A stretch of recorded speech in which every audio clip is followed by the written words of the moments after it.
Assalamualaikum warahmatullahi wabarakatuh. Yang saya hormati Mbak Kienkin selaku dosen pengampu mata kuliah Metode Penelitian Komunikasi Kualitatif. Perkenalkan, saya Siva Aprilia Azara dari kelas C Ilmu Komunikasi angkatan 2021. Saat ini saya akan mempresentasikan mini skripsi yang telah saya buat dengan judul Analisis Pola Komunikasi Interpersonal Keluarga dalam Film Keluarga Cemara. Yang pertama, latar belakang. Jadi, salah satu media atau alat yang mempengaruhi hubungan antar sesama anggota keluarga adalah komunikasi. Keharmonisan sebuah keluarga dapat dinilai dari seberapa baik kualitas komunikasi yang terjalin. Memiliki komunikasi yang tepat dapat membuat keluarga menjadi wadah yang tepat bagi tumbuh kembang anak. Nah, komunikasi ini memiliki tujuan membentuk suatu kesamaan makna dari pengirim pesan kepada penerima pesan. Orang tua menjadi sosok pertama dalam keluarga yang mana komunikasi akan diajarkan kepada anak dengan memberikan kasih sayang dan perhatian di masa pertumbuhan anak. Anak yang tumbuh di lingkungan keluarga dengan pola komunikasi orang tua yang efektif dapat membentuk karakter pribadi yang baik. Salah satu faktor yang mempengaruhi terciptanya suasana keakraban dan keharmonisasian dalam keluarga adalah bagaimana orang tua menerapkan kepemimpinan kepada anggota keluarganya.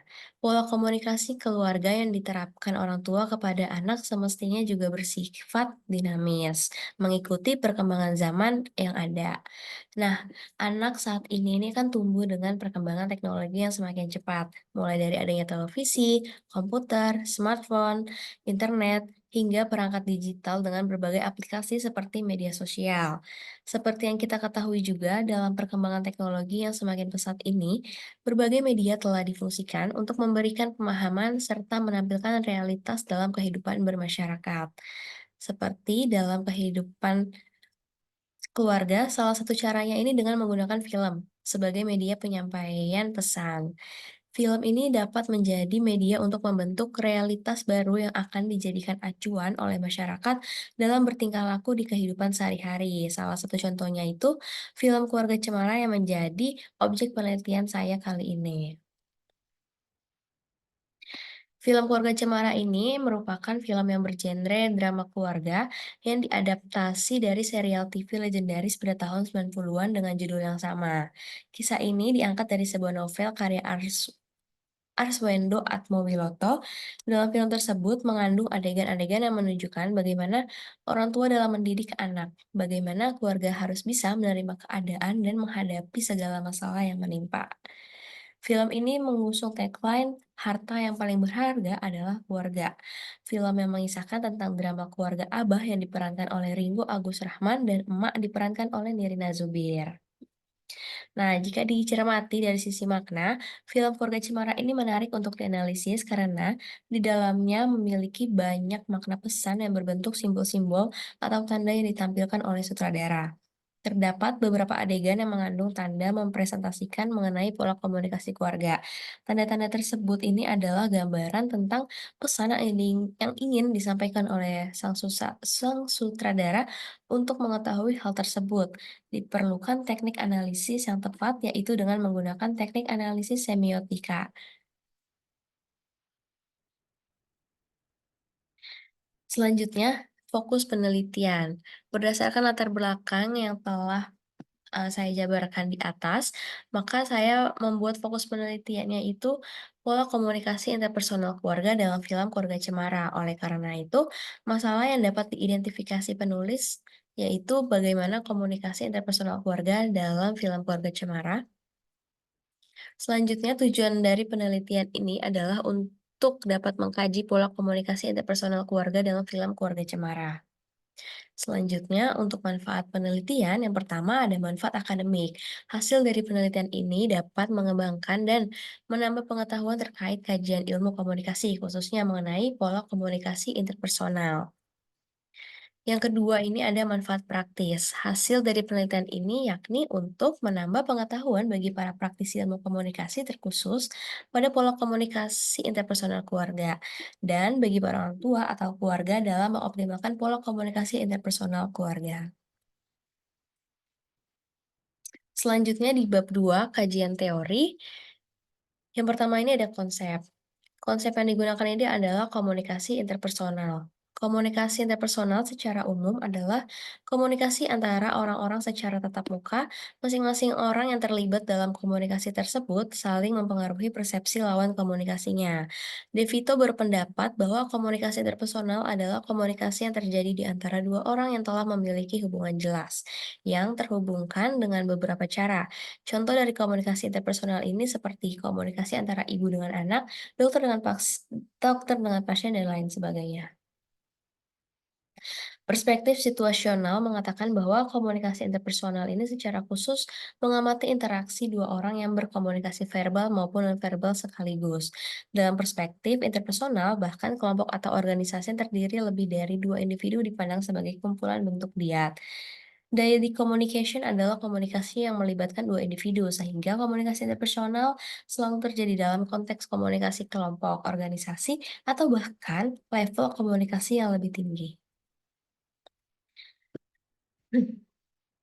Selanjutnya, review literatur. Jadi sebelum melakukan penelitian terkait pola komunikasi keluarga dalam film Keluarga Cemara, saya ini telah menyusun kajian literatur terlebih dahulu.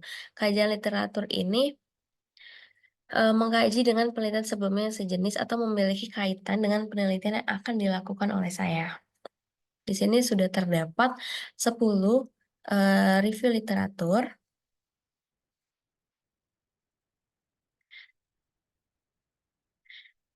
Bisa dilihat dari tabel di sini yang telah saya ringkas. Yang pertama ini terdapat peran komunikasi interpersonal orang tua dan anak dalam pendampingan menonton film animasi. Yang kedua, analisis komunikasi interpersonal keluarga Batak dalam film Ngeri-Ngeri Sedap. Yang ketiga, analisis semiotika komunikasi interpersonal ayah dan anak dalam film Mencari Hilal. Yang keempat, analisis semiotika komunikasi interpersonal dalam film Pulang. Yang kelima, representasi tokoh dan komunikasi interpersonal dalam film The Mario Bros. Movie tahun 2023. Yang keenam, studi analisis pola komunikasi interpersonal dalam film Surga yang Tak Dirindukan. Yang ketujuh, gender-like styles pada komunikasi interpersonal suami istri dalam film, analisis naratif kualitatif pada film Milih dan Mamet. Yang kedelapan, komunikasi interpersonal dalam film Jandil Lasurong, analisis semiotika Roland Barthes. Yang kesembilan, komunikasi interpersonal peserta didik dalam film Mau Faces Herbes karya Khairon. Dan yang kesepuluh, analisis komunikasi interpersonal ayah dan anak dalam film Sejuta Sayang Untuknya. Selanjutnya, yaitu variabel. Nah, variabel pada penelitian ini adalah pola komunikasi keluarga dalam film Keluarga Cemara, di mana variabel ini akan membahas mengenai pola komunikasi orang tua dan anak. Secara umum, terdapat dua jenis pola komunikasi interpersonal keluarga yang terbagi menjadi dua orientasi, yaitu yang pertama, conformity orientation, yang mana dalam orientasi ini, keselarasan dan harmoni menjadi tujuan utama. Ketika dihadapkan pada situasi penting, anak-anak diharapkan patuh dan tidak mendebat aturan atau keputusan yang dibuat orang tua. Orang tua ini dalam Orang tua dalam orientasi ini kerap terganggu jika anak ini mengemukakan pendapat yang berbeda. Selanjutnya, conversation orientation. Nah, yang ini adalah sebaliknya. Dalam orientasi ini, orang tua membuka kesempatan seluas-luasnya untuk berdiskusi dengan anak. Hal ini membuat anak bebas mengekspresikan perasaan maupun pendapat kepada orang tua. Perbedaan tidak dianggap sebagai gangguan, namun kesempatan untuk saling membuka diri. Selanjutnya di bab 3 yaitu metodologi penelitian. Yang pertama, paradigma penelitian. Jadi dalam penelitian ini saya menggunakan paradigma kualitatif yang merupakan paradigma konstruktivisme. Paradigma penelitian kualitatif ini biasanya dikaitkan dengan penelitian kualitatif yang sifatnya deskriptif, analitis, komparatif, menitik beratkan pada makna dan data yang diperoleh dapat melalui hasil pengamatan dan analisis dokumen.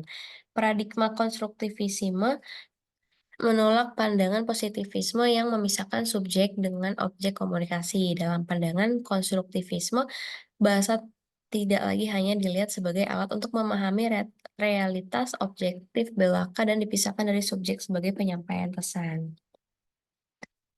Selanjutnya pendekatan penelitian. Pendekatan yang digunakan dalam penelitian ini adalah pendekatan kualitatif dengan teori komunikasi interpersonal. Kualitatif di sini memiliki peran sebagai prosedur untuk menjalankan penelitian yang menghasilkan data deskriptif. Alasan saya menggunakan pendekatan kualitatif karena penelitian ini dilakukan secara mendalam yang bertujuan untuk memperoleh pemahaman dan menggambarkan secara kompleks dan menurut Gerald R. Mirrell, komunikasi interpersonal merupakan jenis komunikasi yang terjalin secara harmonis di mana masing-masing komunikasi dapat bertindak sebagai komunikator maupun komunikan secara bergantian. Selanjutnya terdapat metode penelitian. Penelitian ini menggunakan metode penelitian kualitatif. Menurut Creswell, penelitian kualitatif ini adalah sebuah jenis penelitian yang memfokuskan pada pemahaman mendalam dan deskriptif tentang fenomena yang diselidiki. Selanjutnya, teknik penarikan informan. Teknik penarikan informan yang digunakan pada penelitian ini adalah teknik purposive sampling.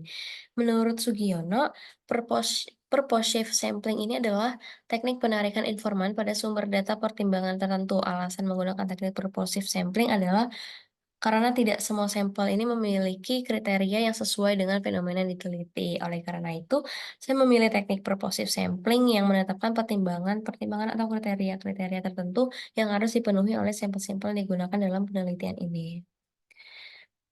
Selanjutnya, metode pengumpulan data. Jadi data ini terbagi dalam dua jenis, yaitu data kualitatif dan data kuantitatif. Nah, hal tersebut ini bergantung pada penggunaan metode penelitian yang digunakan. Pada penelitian ini digunakan metode kualitatif, maka data penelitiannya ini merupakan data kualitatif. Selanjutnya, penelitian ini menggunakan teknik penelitian data sebagai berikut. Yang pertama, terdapat analisis dokumen, dan yang kedua, studi literatur, internet, dan juga dokumentasi. Selanjutnya, metode pengukuran data. Yang pertama ini adalah keabsahan data. Jadi menurut Creswell, keabsahan data kualitatif ini dapat dijaga melalui beberapa cara, yaitu yang pertama validitas, kedua reliabilitas, tiga generalisasi, empat transferabilitas, lima keabsahan internal, dan selanjutnya terdapat coding. Jadi proses dalam analisis data ini dalam konten kualitatif adalah pengkodean atau kita kenal sebagai coding, yaitu bagaimana mengklasifikasikan atau mengkategorikan dari potong-potongan data individual yang digabungkan dengan sebuah sistem. Nah, tujuan dari analisis data adalah menemukan pola-pola di antara data yang ada. Jadi, pola-pola ini akan memperlihatkan pemahaman terkait teoritis tentang kehidupan sosial. Selanjutnya, metode analisis data. Teknik analisis data ini adalah proses pengumpulan data secara sistematis untuk mempermudah peneliti dalam memperoleh kesimpulan. Analisis tematik ini adalah proses mengkode informasi yang dapat menghasilkan daftar tema, model tema, atau indikator yang kompleks kualifikasi yang biasanya terkait dengan tema-tema tersebut atau hal-hal di antara atau gabungan dari yang telah disebutkan.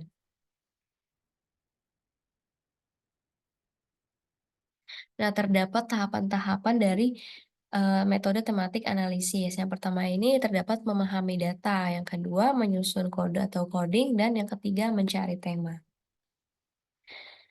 Selanjutnya, strategi penelitian. Pendekatan penelitian yang digunakan dalam penelitian ini adalah data kualitatif. Nah, menurut Sukmadinata, penelitian kualitatif ini merupakan suatu strategi penelitian di mana bertujuan untuk mendeskripsikan dan meneliti beberapa fenomena yang telah terjadi. Metode penelitian kualitatif menurut Danim tahun 2022 bahwa kualitatif termasuk konstruktivisme yang beranggapan bahwa realita memiliki dimensi jamak dan interaktif, dapat pula diartikan sebagai upaya pertukaran pengalaman sosial yang dapat didefinisikan lewat hasil penelitian. Jadi, penelitian kualitatif ini beranggapan bahwa kebenaran itu bersifat dinamis dan dapat ditemukan melalui kajian terhadap orang melalui interaksi ataupun lewat situasi sosial. Selanjutnya keterbatasan dan kelemahan penelitian.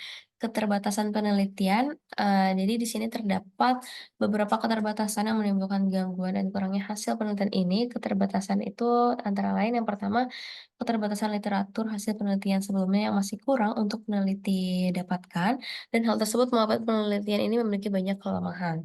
Yang kedua, keterbatasan pengetahuan penulis dalam membuat dan menyusun penelitian ini sehingga hal ini perlu diuji kembali keandalannya di masa depan. Dan selanjutnya kelemahan penelitian. Jadi kelemahan pada penelitian ini terletak pada diri saya sendiri yang mana saat ini saya masih seorang mahasiswi dan masih memiliki keterbatasan pengetahuan terkait penelitian yang ditulis. Berikut ini merupakan daftar pustaka yang saya gunakan sebagai referensi penyusunan deskripsi saya. Dan di sini terdapat lampiran yang merupakan tabel oka, yang mana konsep ini adalah komunikasi interpersonal dan variabelnya itu adalah pola komunikasi yang mana ini merupakan, variabel X dan terdapat 3 dimensi yaitu persepsi, interaksi, dan juga pengaruh sosial. Indikator dari persepsi ini yaitu mencakup pandangan individu tentang dirinya sendiri, orang lain, konteks dan situasi yang terjadi dalam hubungan interpersonal. Kedua, indikator dari interaksi yaitu memahami, merespon, memberikan umpan balik dalam komunikasi interpersonal. Dan yang terakhir, dimensi dari pengaruh sosial memiliki indikator menunjukkan cara individu berkomunikasi dan merespon pesan dalam berbagai situasi interpersonal. Sekian presentasi yang dapat saya sampaikan, kurang lebihnya mohon maaf. Wassalamualaikum warahmatullahi wabarakatuh.